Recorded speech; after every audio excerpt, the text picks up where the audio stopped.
Habit mastery 2 के video number 2 में स्वागत है। हैबिट्स के बारे में बात करते हैं तो ये एक दो धारी तलवार होती है।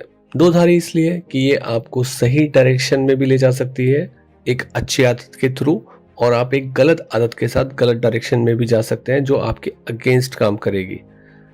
दूसरी एक प्रॉब्लम आती है कि जो स्मॉल चेंजेस की बात पूरे हैबिट मास्टरी में की जाती है कि छोटे छोटे चेंजेस हों, क्योंकि ब्रेन जो है बड़े चेंजेस पसंद नहीं करता है, एक्सट्रीम चेंजेस पसंद नहीं करता है। वो एक्सट्रीम इमोशंस में तो पॉसिबल है कि जब कोई बहुत ज़्यादा आपके साथ बुरी चीज़ हो जाए या बहुत ज़्यादा अच्छा हो जाए तब आप इंस्टेंट चेंज कर पाते हो, अदरवाइज ब्रेन को चेंज पसंद नहीं है। दूसरी बात है, आपको भी छोटे चेंज पसंद नहीं है, आपको भी बड़े चेंजेस चाहिए। यही कॉन्फ्लिक्ट होता है कि ज़्यादातर लोग अपनी लाइफ में चेंज ला ही नहीं पाते हैं। तो हम जो हैबिट मास्टरी के अंदर सीखते हैं वहाँ पर स्मॉल चेंज की बात होती है। जब आप छोटे चेंज करते हैं तो वो धीरे धीरे बड़े चेंजेस में बदलते हैं। इन बड़े चेंजेस को हम बोनस रेपिटेशंस बोल सकते हैं, मोमेंटम बोल सकते हैं। जैसे कि आपने रोज थोड़ी थोड़ी एक्सरसाइज करनी शुरू की, आप कभी नहीं करते थे, आपने थोड़ी थोड़ी एक्सरसाइज करनी शुरू की, धीरे धीरे रोज करते करते रहने से अब आपके अंदर वो हैबिट बिल्डअप हो रही है। अब आप बोनस रेपिटेशन रोज करते भी जा रहे हो बीच बीच में। यानी कि आपको एक पुशअप करना था, आप किसी दिन 2, किसी दिन 3, किसी दिन 4 पुशअप एक्स्ट्रा करते हैं, और धीरे धीरे आपका एक्सरसाइज के लिए एक पॉजिटिव माइंडसेट बनता जा रहा है। ऐसे ही आप पढ़ना चाहते हैं बट आप शुरू ही नहीं कर पाते, तो ऐसे में रोज आपने एक पैराग्राफ पढ़ने का इंटेंशन बनाया और उसे शुरू किया। जब आप एक पैराग्राफ पढ़ लेते हैं तो मोमेंटम आ जाता है, सोचते हैं चलो पूरा पेज ही ख़त्म कर लेते हैं। पेज ख़त्म होने के बाद थोड़ा इंटरेस्ट डेवलप हो जाता है तो आप दूसरे पेज की तरफ बढ़ जाते हैं। कई बार आप पूरा चैप्टर ही पढ़ डालते हैं। तो यही छोटे चेंज से मोमेंटम बनने की बात इम्पॉर्टेंट होती है। नॉर्मली क्या होता है कि हम पूरे चैप्टर के बारे में सोचते हैं पढ़ने के लिए, या पूरी बुक या आधी बुक ख़त्म करने की बात सोचते हैं, और फियर के मारे कि इतना एफर्ट लगेगा हम शुरू ही नहीं करते हैं, या वो टाइम ही नहीं निकाल पाते हैं उस परफेक्ट मोमेंट के लिए जहां हम आधी किताब ख़त्म करेंगे या 10 पेज पढ़ेंगे। तो इसीलिए रोज एक पैराग्राफ पढ़ना हैबिट बिल्डअप करता है।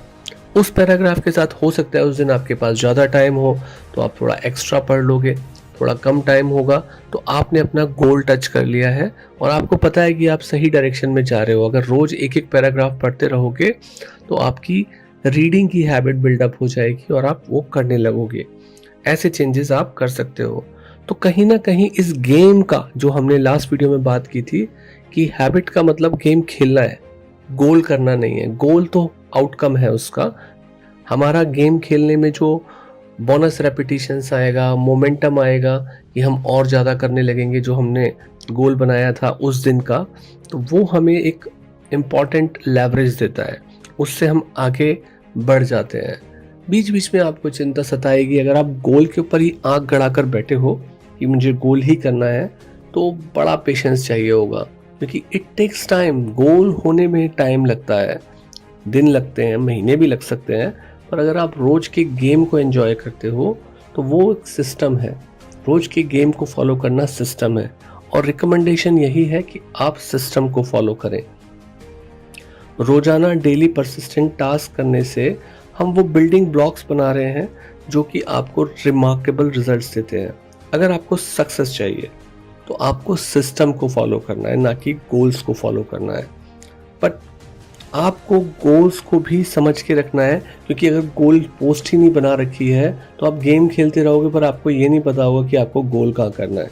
तो गोल बनाना इंपॉर्टेंट है, उस डायरेक्शन में बॉल को लेके, फुटबॉल की बात हो रही है, लेके भागना भी इम्पॉर्टेंट है, और आपको गोल पोस्ट पता है वहाँ तक जाना है, बट आपने सारा का सारा ध्यान गोल करने पे नहीं लगा रखा है। आपने अच्छे से बॉल को ड्रिबल करना है, घुमाना है, और गेम को एंजॉय करते हुए तब गोल करना है। तब प्रोसेस समझ में आती है। ज़्यादातर केस में 2 वजह से प्रॉब्लम आती है। एक तो हम गलत चीज़ को बदलना चाहते हैं, हमें लगता है कि हमें वो पर्टिकुलर गेम चाहिए, गोल चाहिए, पर हम अपने अंदर किसी और डायरेक्शन में बदलाव करना चाहते हैं जो उससे मैच नहीं करता है, वो प्रॉब्लम आती है। दूसरा, हमें सही पता है कि हमें किस डायरेक्शन में चेंज करना चाहिए, पर हमारे तरीका गलत होता है। हम उसको हैबिट के बिना बड़े बड़े चेंजेस करना चाहते हैं, तो वहाँ प्रॉब्लम आती है। सुपरफिशियली हम हमेशा आउटकम के पीछे लगे रहते हैं। हमको चाहिए होती है प्रोसेस, हम लगे होते हैं आउटकम में। हमें चाहिए पैसा, बट हम पैसे के पीछे भागते हैं, कैसे उसे अर्न किया जाए उस प्रोसेस को सीखने में इंटरेस्ट नहीं लेते हैं।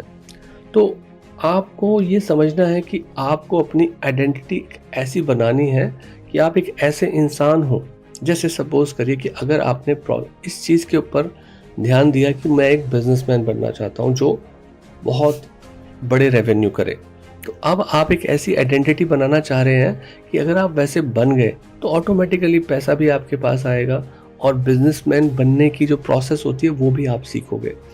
तो आप आउटकम गोल पे नहीं टिके हुए हो। आपको पता है कि मुझे बिजनेसमैन बनने के लिए भी उतार चढ़ाव सीखने पड़ेंगे, वो पैतरे सीखने पड़ेंगे, और जब मैं एक बार बिजनेसमैन बन जाऊंगा तो अल्टीमेटली मैं उतार चढ़ाव, मैं नुकसान झेलने की ताकत भी ले लूँगा और मैं अच्छा करने की ताकत भी ले लूँगा। तो आप अपनी आइडेंटिटी अगर ऐसी बना लेंगे तो पैसा तो आएगा ही आएगा, और आप नुकसान में भी दोबारा पैसा बनाने की कैपेबिलिटी बना लेंगे। हम सबको पैसा चाहिए जो कि आउटकम गोल है, पर हम उस प्रोसेस को सीखना नहीं चाहते जिसमें हम बिजनेसमैन बनना चाहते हैं। वो प्रोसेस तो सीखनी पड़ेगी, बिना बिजनेस के पैसा नहीं आएगा। दूसरी बात है उस आइडेंटिटी से चिपकना कि हम एक सक्सेसफुल बिजनेसमैन बनना चाहते हैं, वो इम्पॉर्टेंट है, क्योंकि अगर आप आइडेंटिटी की तरफ जाएंगे तो ऑटोमेटिकली मनी तो आएगा ही आएगा। तो फाइनल वर्ड्स यही हैं कि आपको डिसाइड करना है आप कैसे इंसान बनना चाहते हो।